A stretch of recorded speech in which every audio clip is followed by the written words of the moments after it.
Now, this one comes from Gwen Allison, and this is a premonition. Gwen says, I'm in my 70s now, and this happened when I was a kid.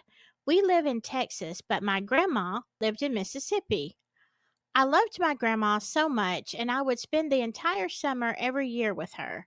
This one year, my younger brother, who was 4 years younger than me, decided that he wanted to stay with us too. We had been there for a couple of weeks and we had the most horrible thunderstorm you could imagine.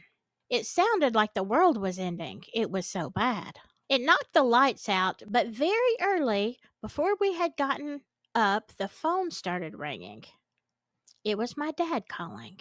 He told my grandma that he was coming to get my brother and to not let my brother out of the house until my father got there and pack his bags for him to go home.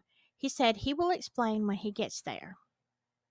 Well, it was a 6 hour drive, so we were going to have our work cut out for us keeping my brother inside for 6 hours. So, 6 hours later, my dad showed up. My dad told my grandma that his father came to him in a dream last night and told my dad to go pick up your boy first thing in the morning and to tell your mom not to let the boy out of the house.